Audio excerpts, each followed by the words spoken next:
Creemos, de hecho, que de una u otra manera la escuela está desconectada del mundo porque hay una especie de suspensión. Pero eso no significa que la escuela no esté relacionada a la sociedad, que no esté relacionada al mundo. No. Recuerden los ejemplos de las máquinas, de los motores, ¿no? En el taller. Creo que un motor es parte del mundo. Es un instrumento sumamente práctico, es una máquina.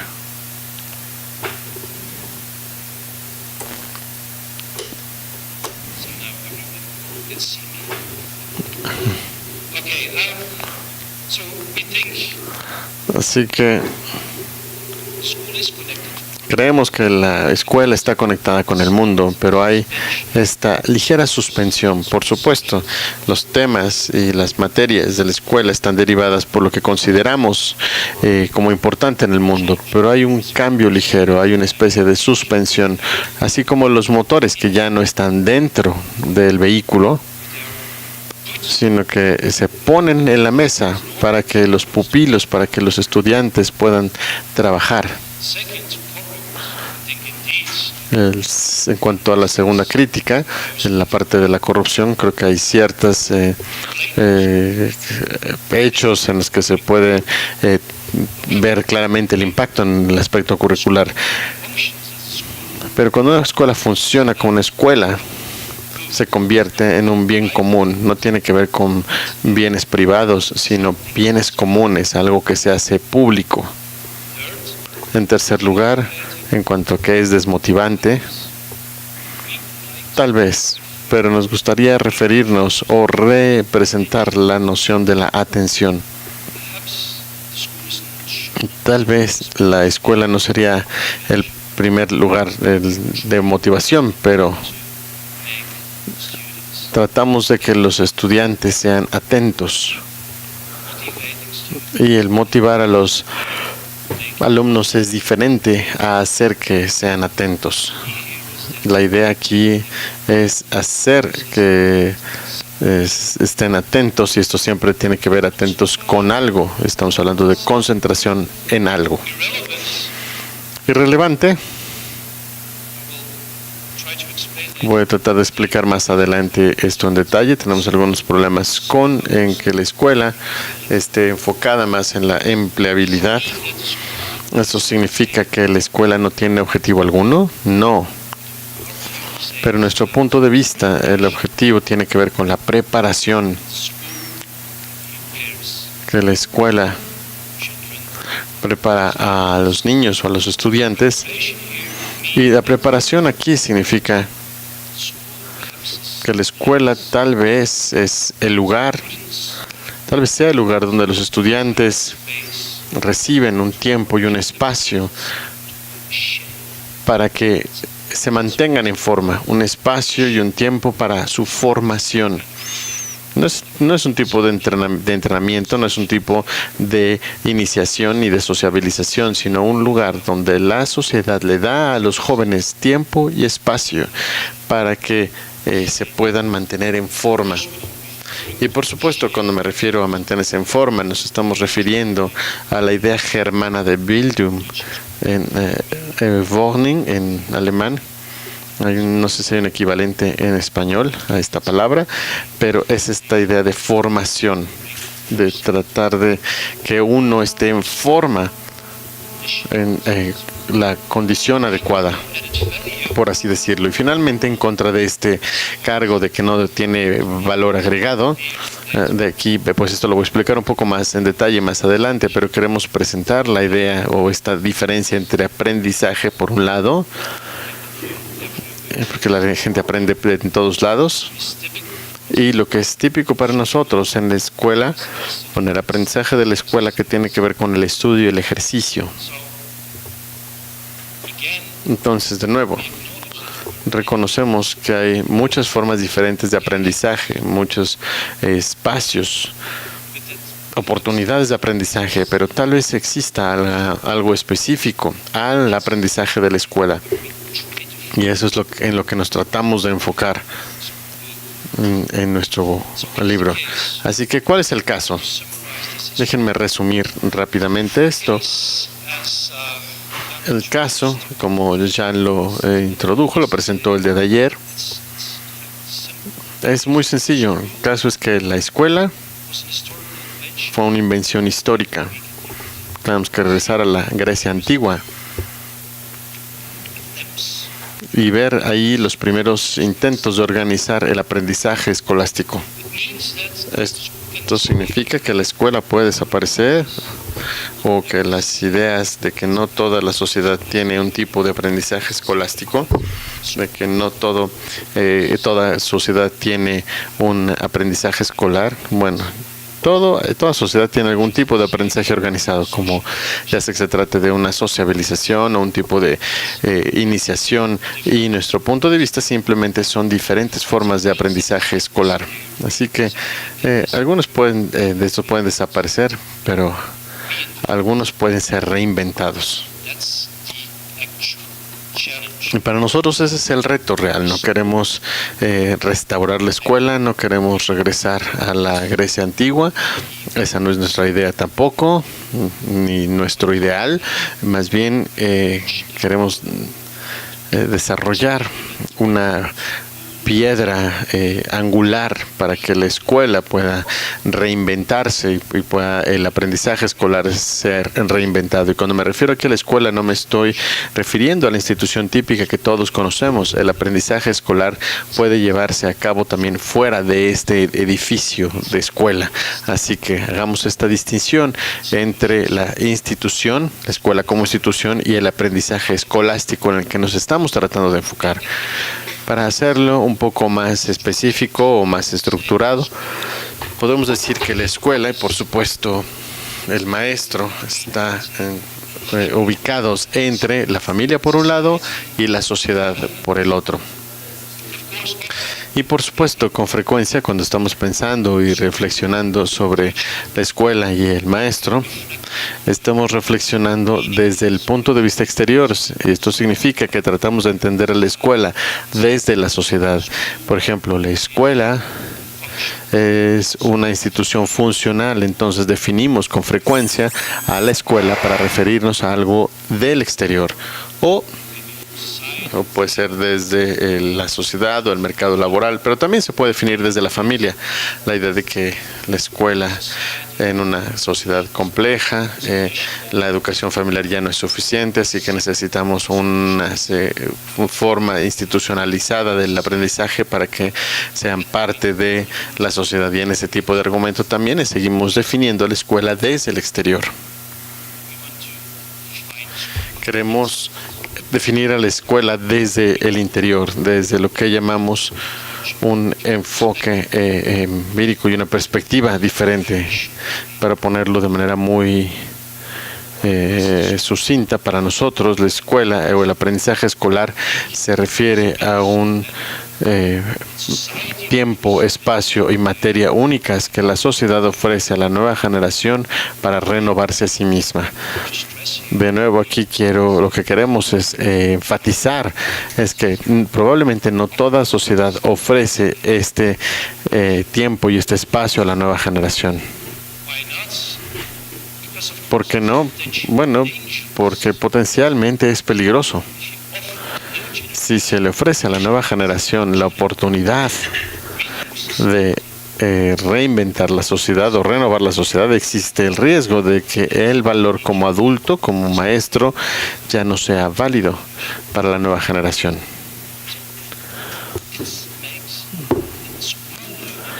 Y esto hace que la escuela pública se convierta en un problema. La sociedad que ofrece tiempo y espacio para que la nueva generación se renueve en la sociedad, bueno, la sociedad no solamente pone esta escuela para sociabilización, para convivir, sino para renovarse, y por tanto es un momento de potencialmente peligroso, que nosotros como generación antigua o anterior podemos terminar boca abajo. Y para nosotros esa es la razón por la que a lo largo de la historia ha habido una especie de domesticación y neutralización de la escuela. Algunas personas quieren para ponerlo muy simple, algunas personas quieren mantener el status quo de la escuela o quieren utilizar a la nueva generación para llevar a cabo o realizar la sociedad que tienen en mente, una especie de uso progresivo, conservador de la escuela, pero en ambos usos, la nueva generación entonces ya no podría renovar la sociedad, tendrían que ser iniciados en la sociedad anterior, o tendrían que preparar esta sociedad que la generación, con la que sueña la generación antigua o anterior. Para ser un poco más específico en relación con el maestro, y aquí estoy repitiendo de manera muy corta, muy sucinta, lo que Jean habló de manera más detallada el día de ayer. Si vemos a la escuela como tiempo y espacio únicos que se encuentran entre la familia y la sociedad, entonces podemos ver que en la escuela o en la educación escolar podemos identificar dos movimientos que se combinan, y estos movimientos conectamos estos movimientos con esta imagen de una mesa de Ardent, que utiliza esta metáfora de la mesa para poder expresar qué es lo que se pone sobre la mesa. Hay dos movimientos entonces. El primer movimiento es poner algo sobre la mesa. Entonces uno puede tomar un libro y se puede colocar en la mesa, lo cual significa que se convierte en algo para ser estudiado. El colocar un libro en la mesa es muy diferente a sentarse en un sillón y leer un libro. Cuando se pone en la mesa es una materia que se puede estudiar. Eso significa que del otro lado de la mesa hace que el que se acerca puede ser un posible estudiante o un estudiante. Ese es un movimiento. El segundo movimiento es que uno libera, lo cual significa para nosotros que esto posibilita a este objeto que queda libre para el estudio o el ejercicio. ¿Se acuerdan la imagen del motor, ¿no? En el taller se coloca sobre la mesa el motor y por tanto se puede volver un objeto de estudio. Los jóvenes pueden hacer ejercicios con el motor sin tener que pensar en los clientes o los propietarios. No, ellos tienen tiempo y espacio en ese taller para poder hacer ejercicios, para poder aprender, para trabajar con el motor. Y si regresamos, esto nos regresa un poco a la idea de la suspensión. Lo que queremos decir con suspensión es que por un instante en ese taller, por un momento, vamos a suponer todos los clientes y las dificultades y los dueños quedan fuera. Por supuesto no desaparecen, simplemente se colocan a cierta distancia por un momento para darles el tiempo y el espacio a los estudiantes a que estudien. Entonces esto fue una revisión, una introducción, un breve resumen de lo que consideramos que tiene que ver de específico con la escuela y del aprendizaje escolar. Ahora lo que me gustaría enfocarme es cuáles son las diferentes tendencias y desarrollos que han tratado de neutralizar, que han tratado de domesticar a la escuela y también al maestro. Entonces primero voy a referirme un poco sobre algunos aspectos relacionados con la domesticación de la escuela y luego la domesticación del maestro, para concluir después con lo que llamamos el Experimentum Scholae, que es el objetivo principal de nuestro libro, que estamos tratando gozosamente de repensar y reinventar la escuela del mañana. Así que una vez más, por supuesto, nosotros sacamos ejemplos de la Grecia clásica, de la Grecia antigua, pero la idea no es regresar a esa vieja escuela. Nuestra idea es encontrar un tipo de piedra angular para poder desarrollar la escuela del mañana, o por lo menos jugar un papel importante en esta caminar y tener una mejor perspectiva para esta amplio horizonte. Ahora, en cuanto a la domesticación de la escuela, podemos ver que hay cierta estructura. Y esta estructura nos va a ayudar a mostrar un poco lo que queremos explicar o nuestra idea del libro. De nuevo, entonces, como decía, la escuela es un tiempo y espacio extraño entre la familia, la sociedad por un lado, el mercado laboral por otro, y creemos que hay diferentes estrategias que se han utilizado para poder domesticar y neutralizar a la escuela. Uno principal, de acuerdo con nosotros, es el hecho de que se ha tratado de reformar o hacer que la escuela sea una institución, y a la que nos referimos al siglo XVIII en los países occidentales y especialmente en el siglo XIX. Más recientemente también hemos tratado de hemos visto que se ha tratado de reformar la escuela y convertirla en un ambiente de aprendizaje. En nuestro punto de vista, claramente ese es un tipo de pacificación o neutralización de la escuela. Pero excepto por estas estrategias generales de domesticación o de domación, podemos ver que hay otras tácticas más sutiles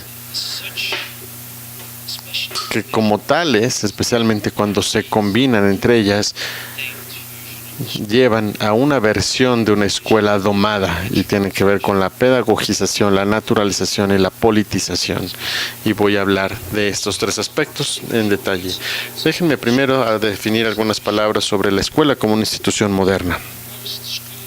Por supuesto, la escuela ha sido y ha jugado un papel importante, y no somos historiadores, de eso podemos hablarlo con la gente como mi compañera aquí a la izquierda, pero creemos que la escuela en el siglo XIX, a finales del siglo XVIII, empezó a jugar un papel fundamental en la construcción de una nación. Que la escuela empezó a jugar un papel importante en tratar de cumplir, de alcanzar los ideales cívicos y en algunos casos religiosos también. La escuela ha sido una manera de producir los buenos ciudadanos. Y para nosotros esta es una versión pues entintada de la escuela. Uno puede ver que los movimientos los que yo había descubierto, el hecho de poner las cosas sobre la mesa y liberarlo en ese sentido, bueno, también vemos que hay movimientos estos movimientos se han estabilizado, ¿no? que reforman posteriormente la escuela como institución. Por supuesto, algo se pone sobre la mesa, pero ya no se libera. Algo se coloca sobre la mesa y son mensajes, y esta es la manera en cómo, junto con los mensajes, esta es la manera en cómo lo tienes que utilizar para poder alcanzar estos ideales cívicos religiosos predefinidos. En otras palabras, uno podría decir que la escuela como una institución moderna, por supuesto, permite que los estudiantes salgan de su contexto familiar, pero están de una manera siendo introducidos al Estado o a la sociedad civil o a la comunidad religiosa. Entonces este doble movimiento ya no existe ahí. Hay algo que se puso en la mesa, sí, cierto, la tradición, el conocimiento que tiene que ser transferido, pero al mismo tiempo está este movimiento, y es aquí en cómo ustedes como nueva generación tienen que utilizarlo para poder alcanzar estos ideales cívicos y religiosos predeterminados. Podemos ver también una estrategia general de domesticación al transformar a la escuela en un ambiente de aprendizaje. Y si vemos a Europa Occidental, que es lo que está sucediendo ahora, lo que queremos decir con ambiente de aprendizaje El punto de partida aquí es el pupilo o el estudiante, que ha sido redefinido como una aprendiz. No voy a entrar en detalle, pero hay algo que cambia cuando redefinimos a los pupilos, a los estudiantes, como los que aprenden. Y la idea aquí es que todos tienen sus propias necesidades de aprendizaje, sus propios talentos, sus propios afectos, sus ambientes de aprendizaje, para poder hacer que se dé este proceso de aprendizaje, lo cual significa pues una producción de competencias o una producción de capital humano. Para nosotros el problema aquí es que ya no hay, o hay un riesgo por lo menos, de que los estudiantes ya no puedan vivir su propio mundo, que algunos de estos ambientes de aprendizaje mantienen a los pupilos y a los estudiantes pequeños, hacen que se queden dentro de sus propias formas de vida y ya no ofrecen una oportunidad para que entren en contacto o generen un contacto exterior con la vida más grande. En este sentido, podemos decir que los ambientes de aprendizaje no se coloca nada sobre la mesa, sino más bien está lleno de instrucciones, y entonces podemos ver de nuevo este doble movimiento de poner algo sobre la mesa y liberarlo. Ya no existe o está de alguna manera distorsionado.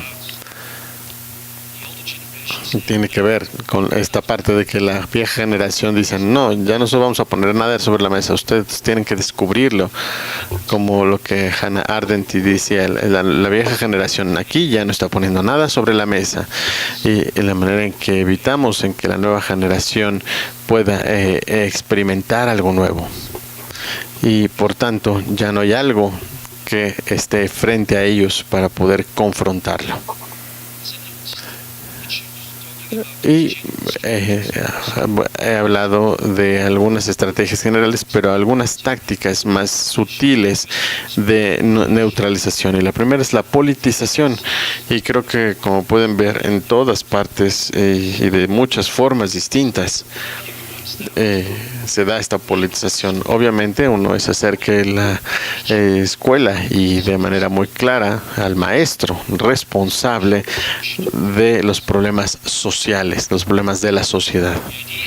Y la idea aquí es que con frecuencia los problemas en la sociedad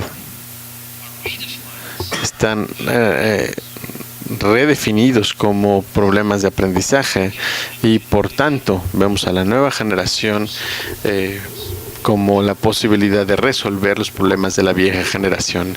Y para ponerlo de una manera muy exagerada, el problema para nosotros aquí es que está el riesgo de confundir la educación y la política, de poder combinar o cambiar la educación a cambios políticos o reformularlos con otra terminología, y creemos que entonces la mesa de la escuela es muy diferente de una mesa de negociación política.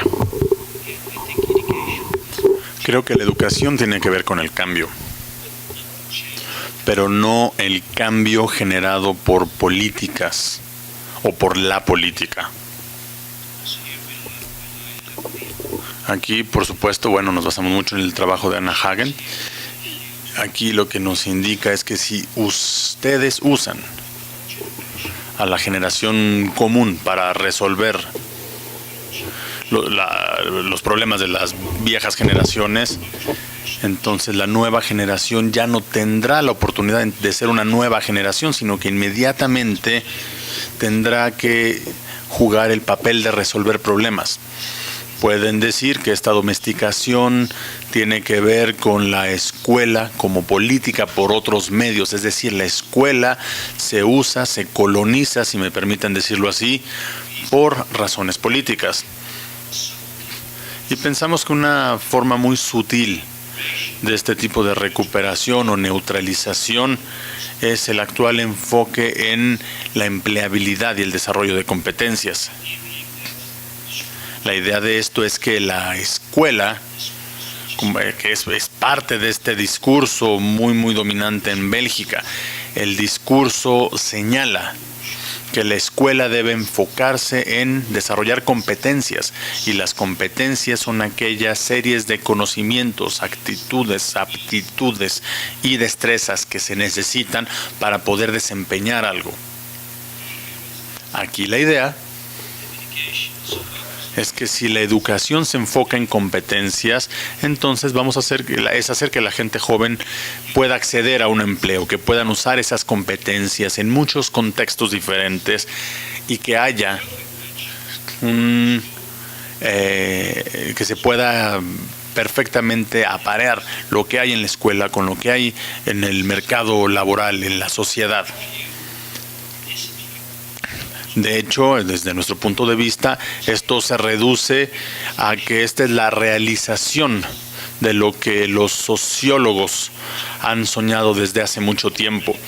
Es un tipo de radicalización de la función de socialización de la educación.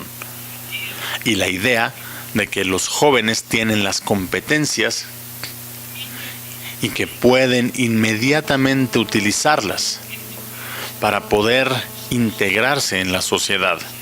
Esta es la radicalización de la función de socialización, y por supuesto para nosotros esto es neutralizar el significado mismo de la educación escolar. La educación escolar para nosotros es una ruptura, y la socialización de hecho no implica ninguna ruptura. La educación escolar presenta una especie de ruptura, es una oportunidad para que las nuevas generaciones renueven a la sociedad, y por lo tanto tenemos esta tesis de que la escuela no debe politizarse. Pensamos que una sociedad que organiza la escuela toma una decisión política, porque esa sociedad de hecho dice: nosotros permitimos que la nueva generación renueve lo que creemos que es valioso. La pedagogización, podemos decir, la politización es un tipo de neutralización, una especie de vincular a la escuela con la sociedad. La pedagogización es una especie de vínculo entre la escuela con la familia. La escuela de alguna manera se convierte en una función de la familia, y no sé si sea parte del discurso aquí también, pero al menos en Bélgica existe cada vez una mayor orientación hacia los maestros, hacia las escuelas, para adoptar roles tipo pedagógicos. La idea es que los padres de la actualidad no están asumiendo su responsabilidad pedagógica, y por lo tanto el maestro debe o debería compensar la falta de influencia pedagógica de parte de los padres, o reformulémoslo, pensemos que de alguna manera el maestro se convierte en una especie de padre subrogado. Es más o menos el discurso. Pensamos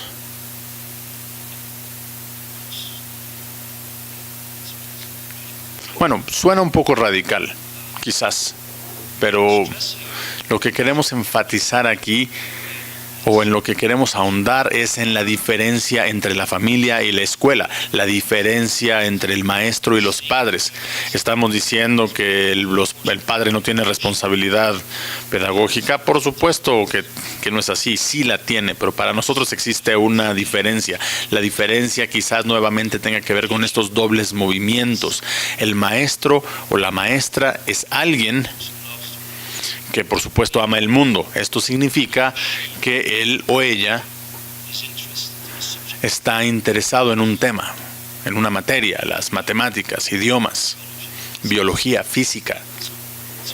Entonces, es alguien que tiene una especie de amor por el mundo, pero al mismo tiempo debe amar a la nueva generación, porque esa es la razón por la cual a menudo un maestro o una maestra que se interesa en estos temas va a la escuela.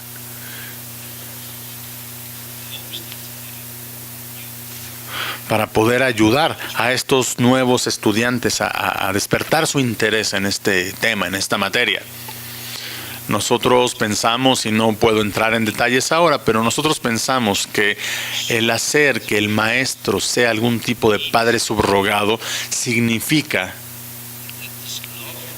que este amor por el mundo está desapareciendo. Que a lo mejor uno espera que el maestro se enfoque en el bienestar del mundo y de los estudiantes, pero que ya no hay un vínculo con el mundo, es decir, que el maestro ya no es capaz de representar algo que él o ella piensa que es importante, que su relación con el mundo está desconectada y que solamente el maestro se enfoca en la generación futura. En ese sentido, toman el rol de una especie de padres, y creo que aquí es donde encontramos una diferencia. Una tercera táctica es lo que tratamos de resumir con la noción de naturalización. Para nosotros es bastante importante, al menos el tratar de resistirse a este tipo de domesticación a través de la naturalización. ¿A qué me refiero o nos referimos con naturalización?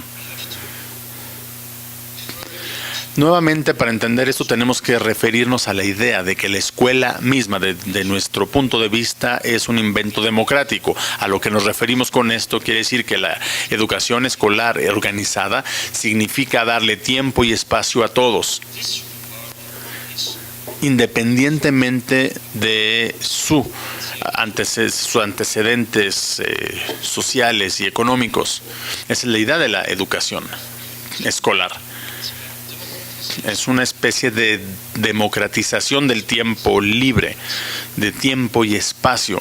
Se ofrece un tiempo y un espacio en un principio sin tomar en cuenta los antecedentes familiares, la situación económica, la situación social. O como dice Jacques Gossier, está esta idea de igualdad. Rancière, no queremos decir que todo, dice esto, pero no queremos decir con eso que todos sean iguales, no queremos decir que no existan diferencias, no es eso lo que decimos es que dentro de la escuela, cuando el maestro actúa como maestro, actúa bajo la suposición de que hay igualdad. Esto es bastante diferente de decir que no hay diferencias, pero creo que podemos ver que hay varias tendencias a neutralizar esta democratización. Esto significa el poder asignar alguna diferencia natural o alguna característica natural a cada estudiante. Es decir, que siempre existe la tendencia a decir, bueno, estos son estudiantes mayores, pero pertenecen a otra clase, pertenecen a otro grupo. Estos son estudiantes, pero tienen diferencias en sus habilidades. Todos estos son estudiantes, pero cuando les echamos un vistazo más de cerca, encontramos diferencias en inteligencia. O creo que este es el desarrollo más reciente. La idea que dice que todos los estudiantes son únicos, porque cada estudiante tiene sus propios talentos. No sé si este es el caso aquí, en México, en Latinoamérica, pero cuando menos en Bélgica existe una fuerte influencia del desarrollo de talentos. Existe esta idea de que todos los estudiantes tienen sus propios talentos y la escuela debe poder desarrollar esos talentos. Lo que ven aquí en esta idea de desarrollo de talentos es una combinación bastante extraña de un discurso bastante humanístico, un discurso bastante económico, un discurso humanístico en el sentido de que todos los talentos cuentan. Si no eres bueno en matemáticas, no te preocupes, vas a tener otro talento. Y aquellos que no tienen talentos, pues lástima, no, todos los talentos cuentan. Pero al mismo tiempo también hay una lógica económica. Tenemos que movilizar todos los talentos. No hay talento que pueda perderse. En Bélgica esto se combina con el discurso de que no tenemos recursos naturales, solamente tenemos cerebros y talentos, entonces ningún talento se puede perder, se puede desperdiciar. Todos los talentos, todos los potenciales deben explotarse. Entonces ven aquí una combinación muy extraña entre un discurso humanístico y un discurso económico. De hecho, desde nuestro punto de vista, en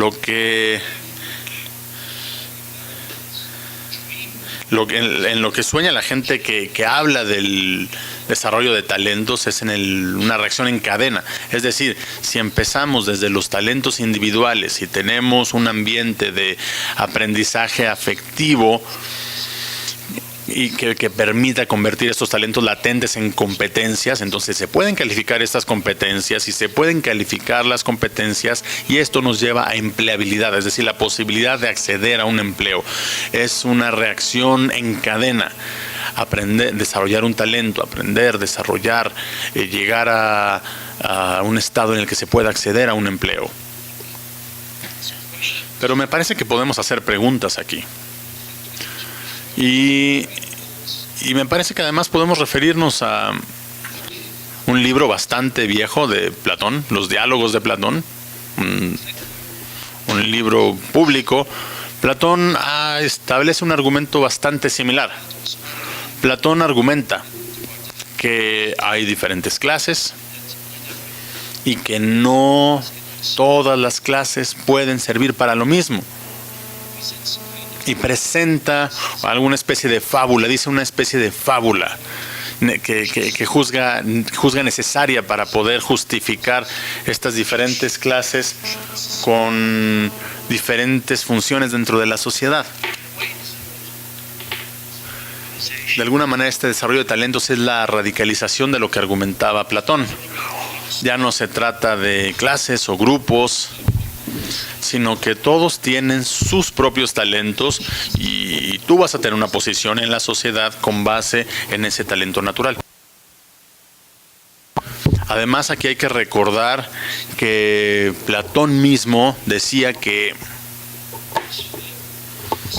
esta idea, que bueno, esta es una fábula, estoy usando sus palabras, esta es una mentira necesaria para poder garantizar el orden de la sociedad.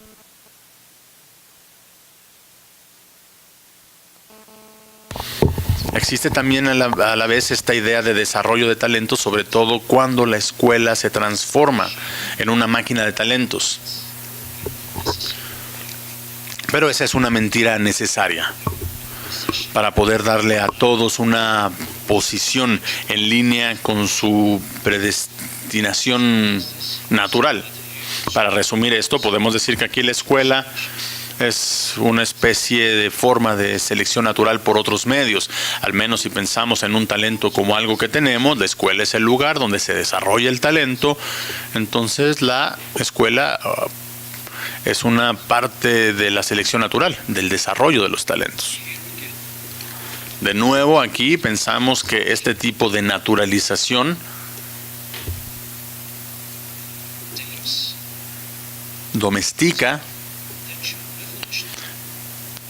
esta idea potencial revolucionaria de la escuela. Estoy siendo repetitivo, lo sé, pero para nosotros la escuela es el tiempo y el espacio donde la sociedad puede renovarse. Si esta renovación se naturaliza, ya no es una renovación, sino una reproducción, es una especie de selección natural. Y me parece que esto es muy similar a lo que Jacques Rancière decía acerca de la democracia. O bueno, de hecho, aquí nos inspiramos nosotros en Jacques Rancière, en sus argumentos respecto de la democracia. Rancière se refiere a la antigua Grecia, al origen de la democracia, cuando la democracia se percibía como un escándalo. Pero como la democracia se veía como un escándalo, porque para poder tener poder no se necesitaban tener competencias previas. Todos podían tener una posición de poder en la democracia. Por supuesto que para aquellos que con privilegios, para las élites, esto era escandaloso, pero también la gente sin dinero, la gente sin competencias, la gente sin sabiduría, por así decirlo, podía tener una posición de poder. Y por lo tanto, algún tipo como de odio, este es el título del libro, el hatred, el odio a la democracia, tratando de domesticar la democracia, tratando de decir, ok, la democracia es importante, todos tienen que tener derecho de voz y voto, pero quizás hay personas que deban poder decir más, porque son listos, o porque tienen dinero, o porque tienen educación escolar. Es un tipo de apoyo condicional o soporte condicional a la democracia. En sí la escuela, dentro de este mismo concepto, es muy radical, independientemente de las diferencias naturales que la escuela ofrece igualdad de oportunidades. Pero a veces pensamos, no deberíamos ver alguna diferencia en términos de inteligencia, en términos de aptitudes, en términos de capacidades. Pero si empezamos a pensar de esta manera, lentamente estamos neutralizando o domesticando el potencial radical de la escuela. Y es por eso también que nosotros pensamos, y sé que esto es provocador, que quizás la escuela, si funciona como una especie de institución comunista, o no institución, sino movimiento comunista o comunista de lo común. Comunista en el sentido de que iguala. Por supuesto que está esta suposición de la igualdad, es decir, el maestro sabe, no es que el maestro no sepa que los alumnos son diferentes, por supuesto que el maestro sabe que los antecedentes de casa de cada quien son diferentes, sabe que los estatus sociales y económicos son diferentes en todos los estudiantes, todos los maestros lo sienten, lo saben. El punto que quiero enfatizar aquí es que tan pronto como empieza a enseñar, tan pronto como trata de que captar el interés de los estudiantes en una materia, parte de la suposición de que estas diferencias naturales o sociales no importan. Entonces, nuevamente, actúa a partir de la suposición, y a veces a sabiendas también, de que los estudiantes son diferentes.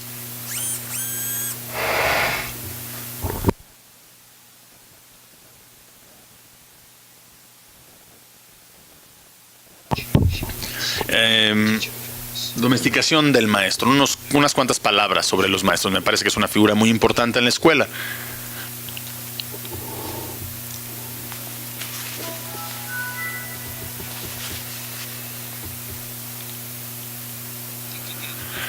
Piensen nuevamente en la escuela como un espacio y tiempo extraños entre la familia y la sociedad.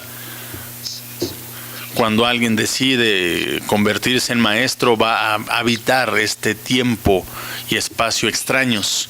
Y esto también significa que esta persona decide, voy a ser maestro, y no está habitando la familia, no se está encargando tanto de los niños.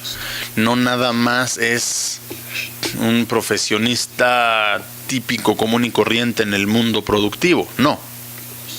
Es alguien que va a este tiempo y espacio extraños que yace entre la familia y el mundo, la familia y la sociedad. Y aquí quiero recordar estos movimientos que ya he mencionado en repetidas ocasiones, Y creo que ustedes pueden ver muy claramente, al menos lo que hace un maestro desde nuestro punto de vista, ¿no? El maestro es el que pone algo sobre la mesa. Pero al mismo tiempo el maestro es aquel que conoce el arte de plantar un árbol. Y quiero enfatizar nuevamente esta idea de la suspensión. La imagen de la izquierda es una fotografía con unos motores. John ya habló mucho de esto, y Jan ya habló mucho de esto, pero también podemos hablar de las imágenes que están a la derecha. No sé si ustedes conocen este tipo de pósters. Son pósters viejos que se usaban en aulas de clase. Este es un póster donde hay un bosque y campos con aves en Bélgica. Como saben, la biodiversidad en Bélgica no es tan grande, pero bueno, estas son las aves más importantes. Y por supuesto este es un ejemplo clásico, pero quizás esto sea lo que la escuela hace posible. Cuando vamos a la naturaleza, nunca vemos a todas estas aves juntas. Pero la escuela nos permite conjuntar a todas estas aves en un solo póster para poderlas comparar, para ver que son diferentes y cuán diferentes son. Por supuesto, podríamos decir que esta no es la vida real, que esta no es la naturaleza real. Esto es creado. Eso, por supuesto, queda claro. No estamos viendo aves en la naturaleza, pero sí estamos viendo algo diferente. La escuela nos permite poner algo sobre una superficie para poderla estudiar. Y, de nuevo, a esto nos referimos con estos movimientos, el poder poner algo sobre la mesa y poder establecer un árbol de estudio. Esta es la razón por la cual también incluimos la referencia de Magritte, el famoso pintor. Me parece que es interesante decir unas cuantas palabras al respecto. Es una segunda versión de su famosa pintura que pintó en su diálogo con Michel Foucault. Lo que hizo, bueno, pintó su propio cuadro, su propia pintura, e incluyó una pipa. Y lo que podemos decir, para mí, para nosotros, esto está bastante alineado con lo que hace la imagen de las aves. Por supuesto, todos sabemos que este póster es una representación de la naturaleza, de las aves. No somos tontos, sabemos que esto simplemente es una representación. Esos no son pájaros, es una representación de pájaros. Pero al mismo tiempo, quizás este póster sea más real, sea más verdadero de lo que vemos en la naturaleza. Yo sé que esta es una declaración fuerte, podremos discutirla después. Bueno, el maestro. Hay cosas típicas en el maestro. Y aquí hay una cita muy interesante de un libro de Daniel Pinac, School Blues de l'École. Es interesante, lo voy a leer. Es un diálogo entre estudiantes y sus maestros. Los estudiantes de alguna manera se están quejando de que hay cosas que no están presentes en la escuela, hay cosas que faltan. Dice, bueno, por supuesto es todo lo que tenemos. Todo el tiempo estamos tratando de escondernos cuando sabemos que ninguna materia es suficiente. ¿Qué es lo que falta? Y el maestro dice, bueno, ¿qué? Bueno, no puedo decírselos, ¿por qué? Es una palabra fuerte. Peor que la palabra empatía. Es una palabra que no puede decirse en una escuela primaria, en una universidad, en una preparatoria o en un lugar así. Pero díganos, no, realmente no se los puedo decir. Y continúan, les dice, no, de veras, no puedo. Si uso estas palabras, cuando hablo de esta palabra hablando de educación, me van a linchar. Hay un silencio y los estudiantes le dicen, ¿cuál es la palabra? La palabra es amor. Es decir, cuando queremos decir algo acerca del maestro, de alguna manera tenemos que usar esta palabra ridícula, amor, con este doble significado. Ya me refería a él. Amor a la nueva generación, amor por la nueva generación y el amor por el mundo. El maestro es una figura, es la persona que combina estas dos maneras de amar. Ama su materia, ama algo del mundo, pero al mismo tiempo ama a la nueva generación. Y el maestro es aquel que sabe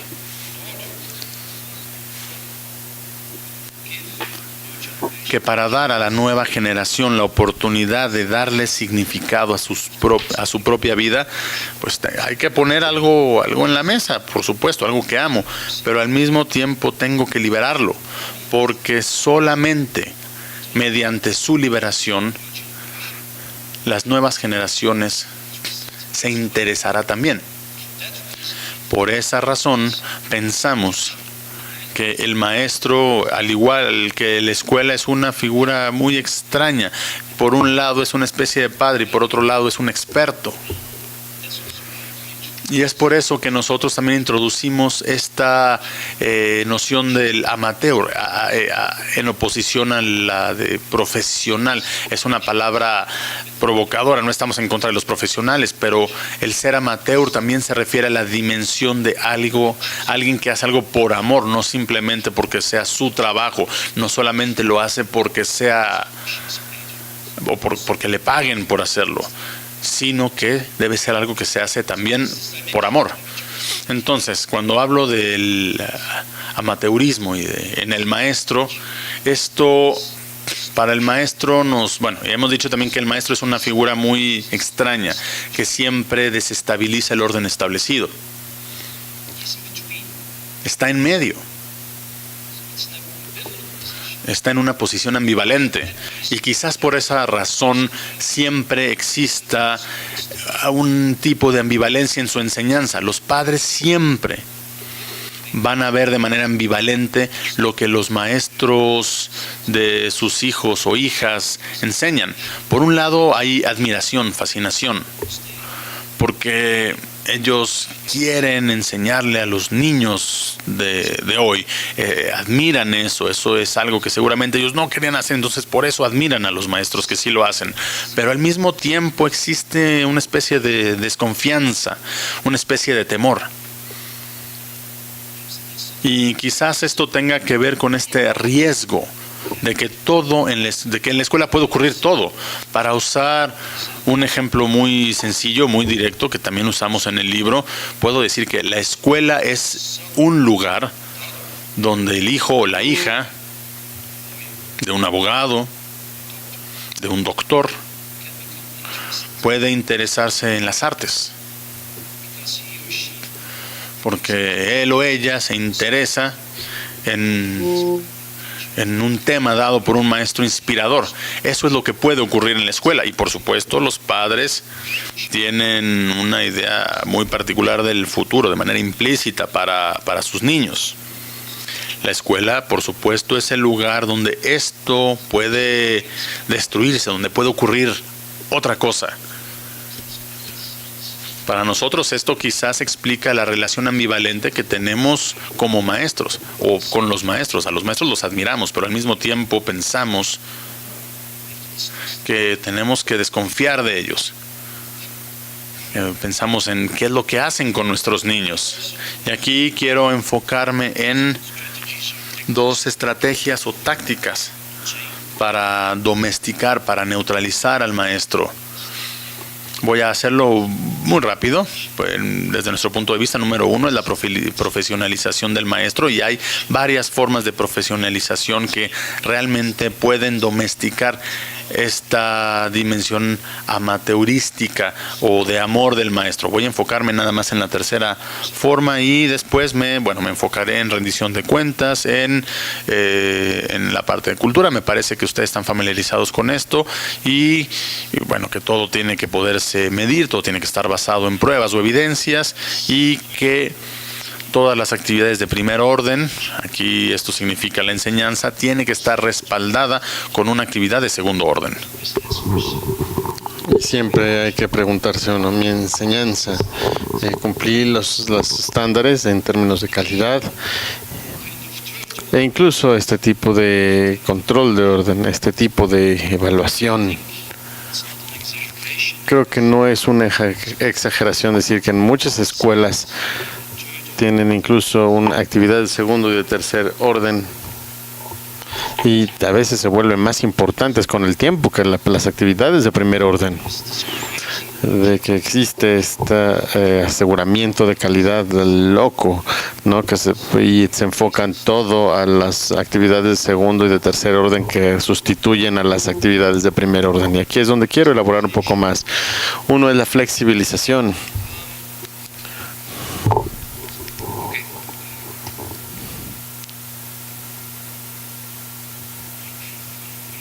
Una forma de flexibilización para nosotros es la capacitación del maestro con base en las competencias, no debido al tiempo solo puedo mencionarlos. Creo que podemos ver hoy que la capacitación de los maestros se vuelve cada vez más una capacitación analítica y doméstica, donde empezamos con ciertas competencias o se parte a partir de las competencias y se desarrollan manuales, módulos, y esperamos que cuando todos los estudiantes hayan seguido los módulos tengan ya las competencias para poder volverse un buen maestro. Pero ese es el tipo de una capacitación analítica doméstica, autómata, y es muy similar a un centro de entrenamiento del cuerpo o hacer pesas, ¿no? Es una capacitación analítica y automatizada, es como un maestro musculoso que está muy bien formado. Y esto es sano, ¿no? Y los dejo eso a su propio juicio. Pueden discutir de esto más adelante, ¿no? Ahora, el maestro calculador, de nuevo, de manera muy breve, creo que si hiciéramos, hay muchas medidas de políticas que empiezan con la suposición de la desconfianza. Esto significa que si no se controla a los maestros, si no se les da un incentivo, no van a desempeñarse. La suposición es la desconfianza y por tanto las políticas tienen que ver con estos incentivos. Creo que podemos pensar en políticas que empiezan con la suposición de la confianza, que está más allá de los maestros de gobierno, y que empiezan con la confianza y no con la desconfianza. Déjenme llegar a algunos pensamientos de manera concluyente. La escuela es un aspecto público porque la experiencia de la escuela es una experiencia de poder ser esta experiencia típica.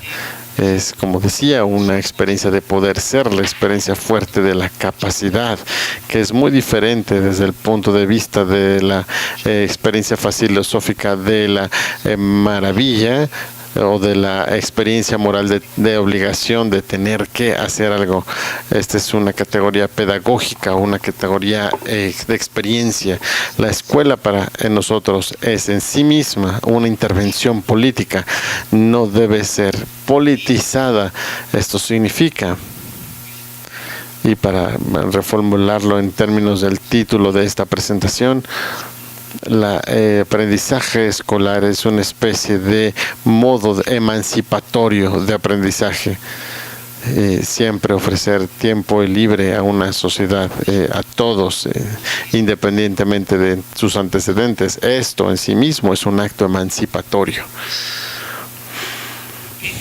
Como se ha dicho de manera repetida, creemos que la escuela parece que tiende a desaparecer en la sociedad de aprendizaje, donde el aprendizaje en términos de la acumulación de competencia y la inversión en capital humano es diferente al aprendizaje escolar.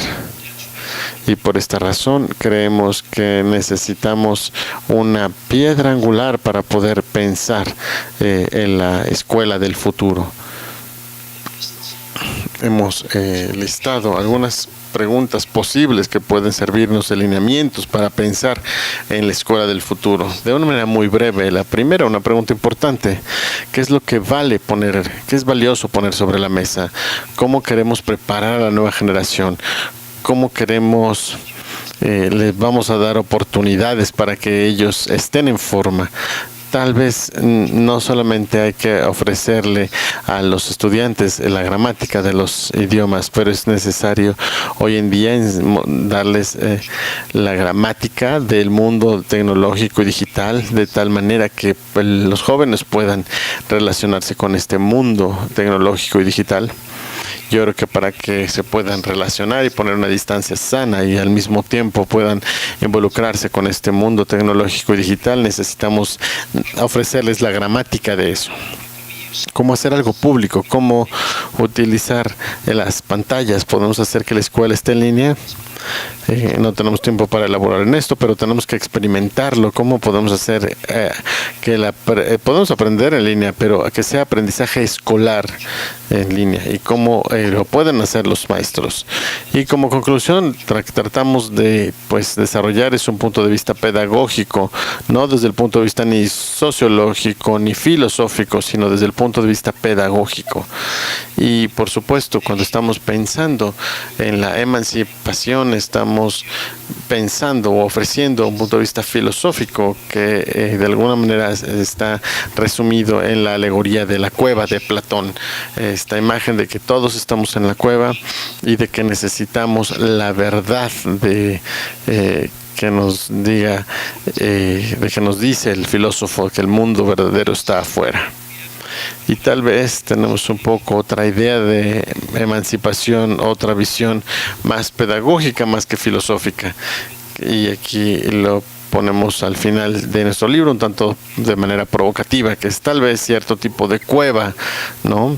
Que es la escuela, que es requerida para que se pueda relacionar con el mundo y con la verdad. De que tal vez la cueva significa este tiempo y espacio, ¿no?, que está fuera del exterior, se requiere para poder tener acceso a la verdad. Y esta es una historia pedagógica y no es una historia filosófica. Y eso es todo.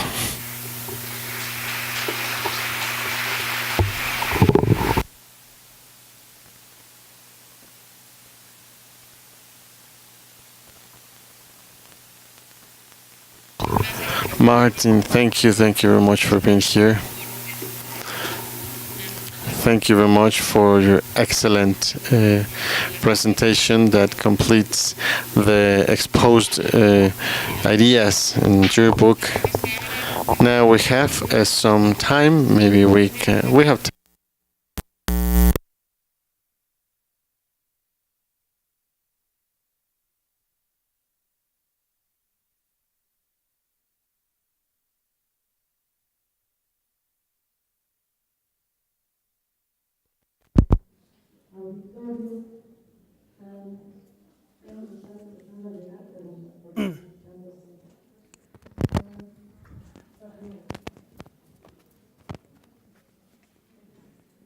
Están pasando hojas para las preguntas. Bueno, en lo que van pasando las hojas aprovecho para hacer mi propia pregunta. Bueno, creo que todos los aspectos de la propuesta yo encuentro muy inspiradores y muy interesantes.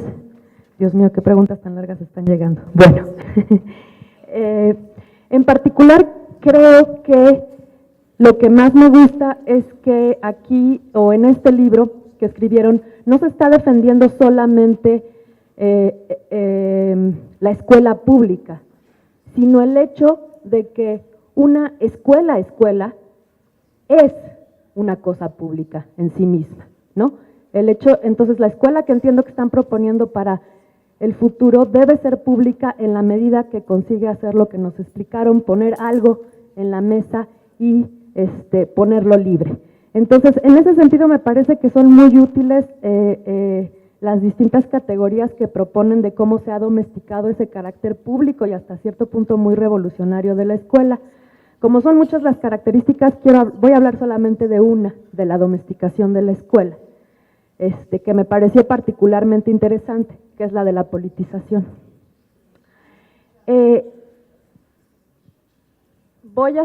Estoy preguntando sobre la politización como manera de domesticar la escuela. ¿Se oye? Sí, ok. Mi pregunta va en el siguiente sentido. Nos explicas que una manera de politizar, o bueno, la manera frecuente de politizar la escuela es cuando una sociedad o un Estado pone algo en la mesa, es decir, sí separa a los alumnos de la familia, ¿no? Pero al poner algo en la mesa inmediatamente lo resignifica con sus propios contenidos, ¿no? No lo hace libre. Ahora bien, yo pienso en escuelas concretas a lo largo de la historia, hasta el día de hoy, y me parece que lo que sucede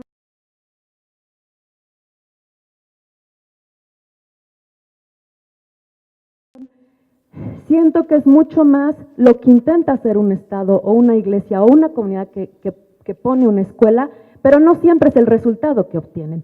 Muchas veces el resultado inesperado, y me parece que esto abona el argumento de ustedes, es que efectivamente el carácter escolástico de la escuela a veces permanece y a veces el objeto no se pone ahí para ser libre, porque no es la intención del maestro, ni del Estado, ni de la iglesia, y sin embargo el alumno se las arregla para hacerlo libre. Mi pregunta es si creen que esto también pasa y si están pensando esta idea de las domesticaciones, la politización, la pedagogización, la naturalización, como tipos ideales que en realidad en escuelas concretas encontramos entremezclados, o cómo funciona esta parte más conceptual también, ¿no? Porque todo el tiempo pensaba yo en escuelas concretas que he experimentado y pensaba en que en realidad tenemos una mezcla constante de todo esto, ¿no? Entonces, por ahí irá la pregunta. Ya tenemos un montón de preguntas aquí, ¿las leo todas? Ok, bueno, seguimos con las preguntas que tengo por aquí. Dice, soy profesora de educación primaria.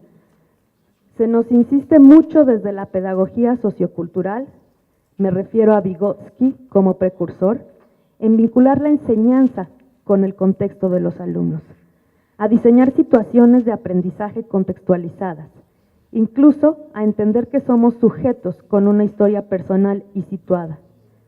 A veces desde ahí no somos docentes que amamos el mundo. Entonces, quisiera que me aclarara, la suspensión que ustedes plantean no es una forma de justificar el fracaso de la escuela para recuperar los contextos de alumnos y la sociedad misma. Y continúa la pregunta, para regresar a una postura apolítica de la escuela, negando los conflictos y otros aspectos como las relaciones de poder. Siguiente pregunta. Si necesitas que me detengan algún momento para que continúes. Ok. Defendiendo la escuela, pregunta, ¿se defiende la escolástica tradicional de la escuela? Criticada y superada hace tiempo, incluso sustituida por métodos más democráticos. Bueno, creo que varias preguntas van por la línea de cómo se interpreta el lenguaje utilizado en el libro. Yo lo interpreté diferente a estas preguntas. A ver, siguiente pregunta. ¿Cómo desarrollar el amateurismo en docentes que están envueltos en procesos de profesionalización continua? Okay.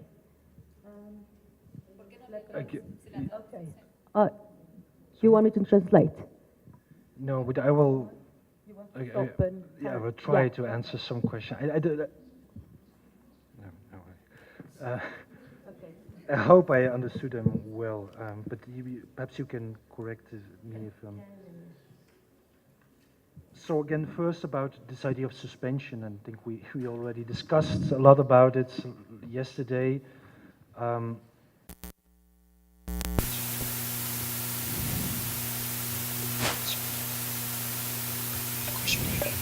Por supuesto, estamos tratando de ponerlo muy claro.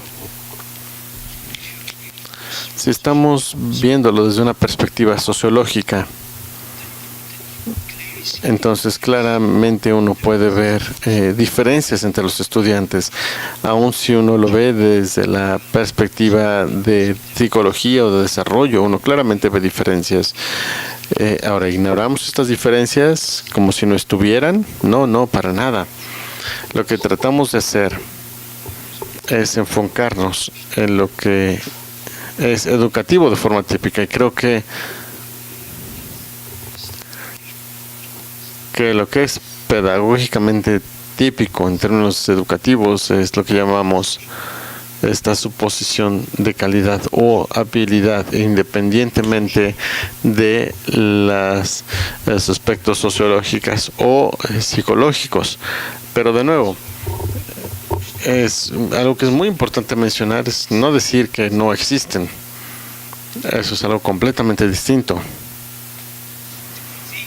La crítica, que no es que seamos realistas o idealistas y que estamos contando una historia de algo que está muy lejos de la realidad, no estoy de acuerdo con este concepto. Creo que si vamos a la escuela, podemos encontrar a los maestros que estamos tratando de describir.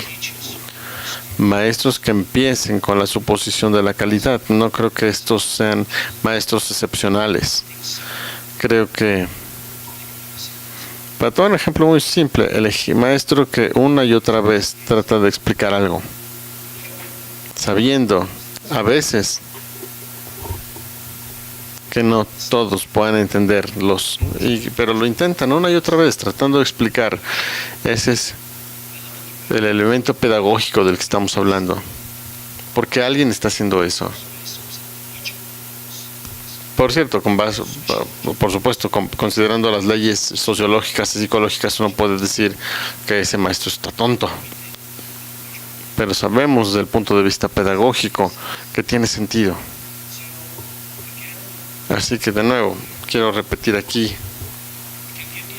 y podemos dar la impresión de que estamos hablando de una escuela ideal, sin poder, sin influencias sociológicas, sin ningún antecedente que intervenga. No estamos hablando de eso. Estamos hablando de esos momentos, de esas interacciones en las que estos problemas se ponen o se les guarda cierta distancia. No sé si estoy respondiendo a la pregunta ahora, pero pues también se relaciona a la primera pregunta que hacía sobre la politización. Y por supuesto, al utilizar la noción de politización y naturalización, pensamos en estos desarrollos masivos que vienen de quién sabe dónde. Y no estamos de nuevo hablando de esto. Sí, puede suceder que se puede traducir en una política, lo sabemos, pero nos estamos refiriendo a estas tendencias muy pequeñas dentro de cada práctica local, donde se vuelve muy difícil como maestro estar con ciertas suposiciones porque te tienen que considerar ciertas diferencias. Y esto es lo que estamos tratando justamente de hablar. Estamos diciendo siempre que los maestros siempre tienen la razón y la demás gente no. Entonces, como lo repetí una y otra vez, para nosotros la pedagogía no es una manera de aplicar la economía, la psicología, y no tiene que ver con la sociología en total. Y no estoy arguyendo nada en contra de estas disciplinas, no me malentiendan, solo estoy diciendo que tal vez haya algo típico pedagógico, y de eso es lo que estoy tratando de escribir, solo lo pedagógico. Y la última pregunta, de plano lo olvidé.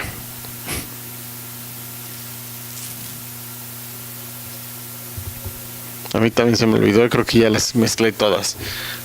Voy a tratar de resolver este problema al buscar, a ver, otra de las preguntas. Hay una pregunta de politización aquí que estoy interesada. Y la pregunta se interpretó de que la palabra politización se interpretó diferente y se relaciona con la pregunta de lo público. Lo primero que es que hay que entender es, bueno, ¿qué se entiende por público? Y la pregunta dice: how to think of a school where learning is emancipated without an emancipating learning. Ok. Me voy a permitir añadir una pregunta aquí. Me parece que el uso de las palabras política y politización en el libro funciona quizá de dos maneras, pero me gustaría que Mausi nos aclarara. Cuando habla del tipo de politización que domestica la escuela, siento que está diciendo que es la politización que cuando pone algo sobre la mesa no lo libera, es decir, lo llena de contenidos que vienen decididos desde arriba, sea Estado, Iglesia, el propio maestro, etcétera, ¿no? Yo lo entiendo así, y en ese sentido, personalmente estaría muy de acuerdo con que ese es un problema que domestica el potencial público y liberador, emancipador de la escuela. Ahora bien, me parece que también cuando hablan de política, al mismo tiempo están hablando de otra forma, pues no sé si de política o de politización, pero muy distinta, que es la emancipadora, es decir, que el carácter de la escuela es eminentemente público y que el carácter de la escuela es poner cierto conocimiento y liberarlo de manera que todos pueden acceder a él, y no solo eso, sino además pueden hacer lo que quieran con él, porque se libera. Entonces, si quizá nos aclararas si es que efectivamente hay como dos líneas de qué entienden por política y politización o cómo funciona este tema, ¿no? Y sí me gustaría dejar luego otros 5 minutos para leer alrededor de 6 o 7 preguntas que tenemos aquí, que son todas muy similares y son sobre docentes.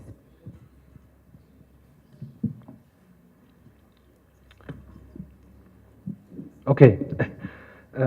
Yeah, perhaps about this notion of politicization. I think you are right that we use it. I also use esta palabra en dos sentidos. Por un lado, la politización es un movimiento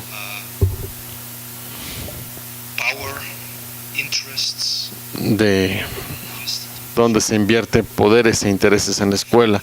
Uno se puede referir a una forma más específica de gubernamentalización de la escuela, y la otra es, por supuesto, la política en el sentido fuerte, no solamente interesado en el juego o en los conflictos del poder per se. Es más en el sentido de la intervención política, donde se trata de organizar a la sociedad, por así decirlo, nada más. Y sí, pero bueno, de hecho queríamos hacer esa diferencia y estamos hablando de la politización.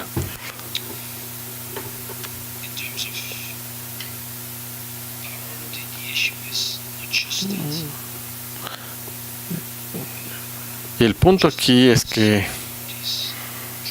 no solo se trata de ciertas partes o cómo los problemas sociales se convierten en problemas de la escuela, por así decirlo.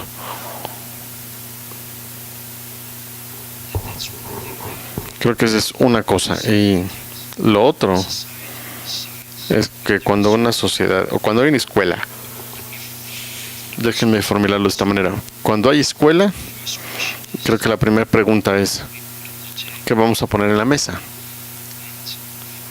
Y para nosotros, eso significa que hay un problema político ahí. En el libro hicimos una especie de ensayos o una nota al pie, porque tenemos que elaborarlo.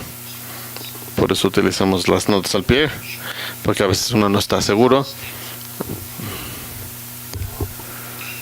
Pero nos lleva tal vez a la corazonada de que la existencia de la escuela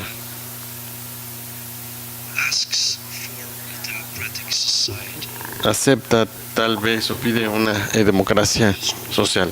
Es decir, la manera en cómo se organiza la escuela y hay una cierta disrupción de que la escuela, de la que la sociedad pueda cambiar. Una vez que se pregunta qué es lo que se va a poner en la mesa, se requiere un tipo de debate, debate democrático sobre qué es lo que se debe poner en la mesa. Y desde esa perspectiva, entonces uno puede hacer la declaración fuerte de que la escuela apela a la democracia en la vida y no al revés.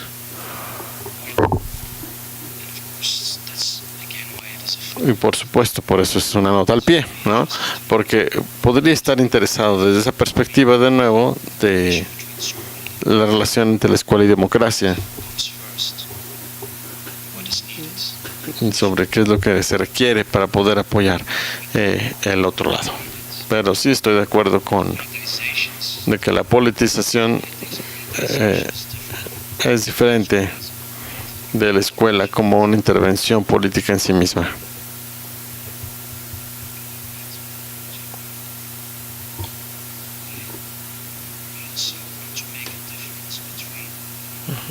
También queremos hacer una diferencia cuando nos referíamos a la capacidad de la experiencia, desde el punto de vista de la experiencia pedagógica, desde la experiencia puedo sostener la experiencia empírica, que para nosotros es diferente de la experiencia política, en el sentido fuerte. La experiencia política frecuentemente tiene que ver con si podemos cambiar, y con frecuencia pensamos, si vemos en la literatura, en Rozier, hay una conflagración entre estas dos, o una confabulación, y podemos hacer una combinación entre la experiencia política y la otra, y podemos se puede reforzar una a la otra, y eso yo creo que es cierto, y esto puede permitir una experiencia diferente, y creo que es algo que podemos cambiar. Okay, let me continue with the questions from teachers. Some of them are linked to something that was already.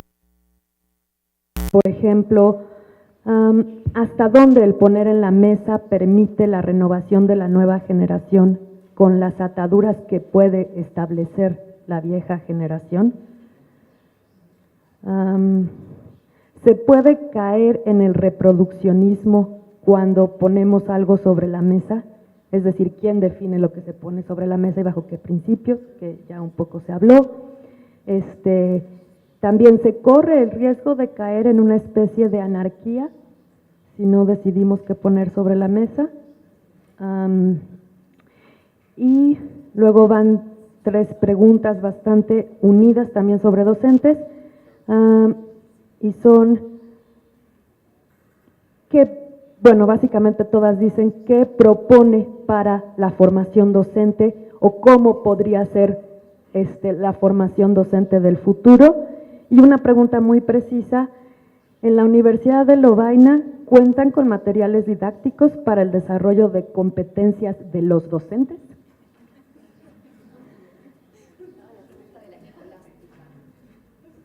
Esa es la que faltó antes. Ok, perfecto, muchas gracias. Bueno, la última de docentes es: si el problema es el amor y la solución es el amor, entonces los maestros deberían poseer el talento de albergar 2 corazones en su pecho, o solo un corazón 2 veces más grande.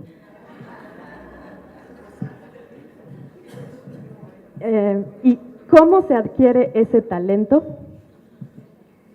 Y la pregunta del principio que olvidamos Jan y yo, y que afortunadamente ya nos recordaron por acá, era la que tiene que ver con la cuestión de la escolástica, ¿ok? Cuando defendemos a la escuela, estamos defendiendo la escolástica tradicional de la escuela, que ya fue criticada y superada hace mucho tiempo e incluso sustituida por métodos más democráticos? Cierra pregunta.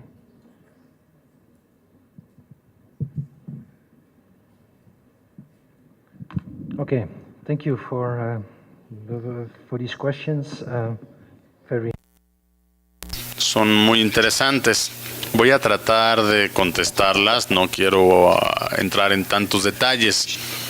Primero está la pregunta del reduccionismo y la anarquía. Voy a tratar de contestarla. No se trata de anarquía, no se trata de que la escuela sea una alianza, un lugar donde todos decidan qué hacer. Ese no es el argumento. El argumento es que la escuela más bien tiene que ver con preparación, tiene que ver con preparar o permitir a la nueva generación ponerse en forma, para usar una imagen, ¿no? ¿Qué gramática vamos a poner en la mesa? ¿No? Y para eso se requiere un proceso democrático. Para mí no se trata de anarquía.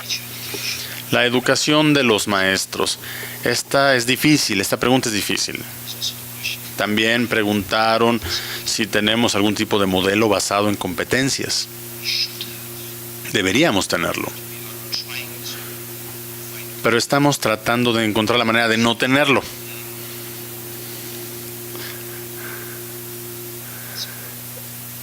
En el sentido de que todos los programas de educación para maestros, yo también me involucro en programas de capacitación de maestros, bueno, estos tienen que llevarnos a desarrollar perfiles o competencias para maestros. Entonces, cada curso tiene que estar vinculado con esto, tiene que haber un plan de estudios también. Creo que yo ya hice mi responsabilidad, di las metas de mi curso, al final simplemente dije, bueno, seguramente esto se vincula con esta competencia. Entonces, esa es mi responsabilidad, la responsabilidad que yo asumí en cuanto a desarrollo o educación, desarrollo de competencias o educación basada en competencias. Creo que en Bélgica también se ve muy bien que hay diferencias entre la educación de los maestros. Existe un sistema que está organizado, muy basado en competencias, y vemos con muchos instructores para maestros, educadores de maestros, que están perdiendo algo. Están involucrados en estas competencias y subcompetencias y trabajan con listas, con cientos de pequeños temas y tratan de evaluar a todos los estudiantes con base en estos temas o problemas, cientos. Y vemos que ya no hay una imagen holística, más bien es como una capacitación analítica. Y se convierte en una suerte de juego muy influyente, porque reestructura aquello de lo que trata la educación. Entonces lo que vemos es que la parte de la educación para maestros está siendo reestructurada, pero al mismo tiempo existe esta tendencia para volver a pensar y tratar de reorganizarse. No nada más estoy argumentando que tenemos que regresar a la educación clásica para los maestros, que está basada nada más en materias típicas, pero creo que en la educación para maestros también tenemos que encontrar las posibilidades que hay. Y esto me lleva a la pregunta de los dos corazones, a la del amor y acerca de los talentos.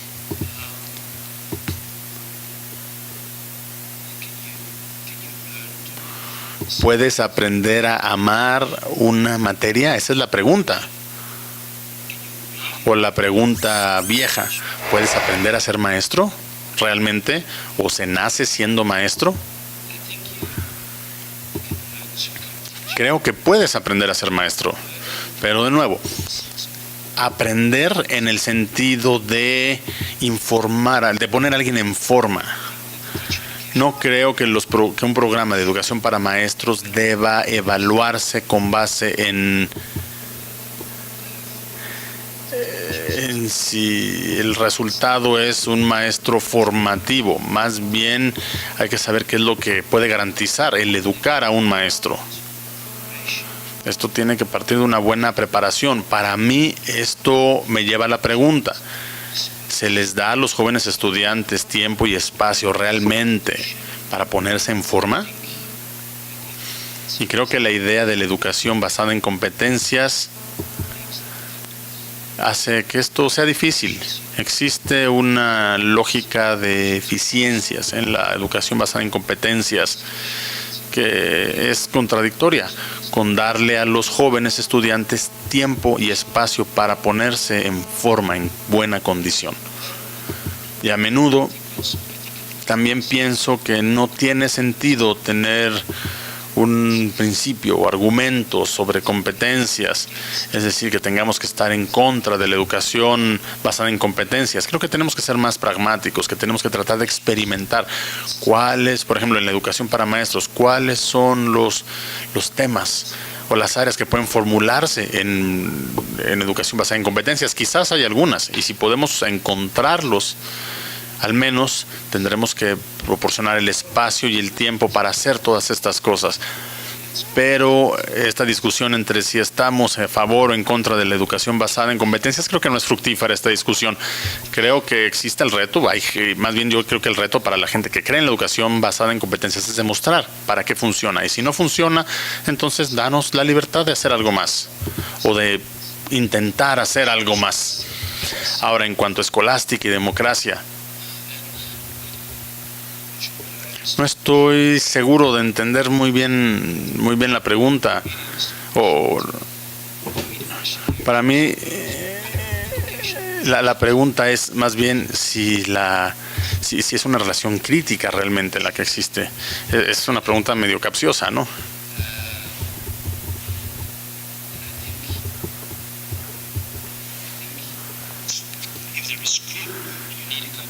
Y creo que si en la escuela se requiere democracia para decidir qué se va a poner sobre la mesa, pero la relación maestro-pupilo no es una relación democrática. No es una relación autoritaria tampoco, es diferente, es una relación pedagógica. Tiene que ver con el amor, tiene que ver con la pasión a veces, tiene que ver con el pedirle a alguien que haga algo. Y creo que cuando reformulamos todo eso en términos democráticos,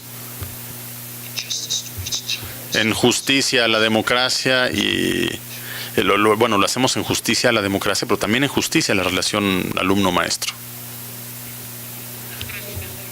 Well, with these thought-provoking answers, we have to close. They're asking me where they can get the book. We'll say that 11:30, por favor. Yeah. Okay. This one. You can come back to the table. I thought it was your night.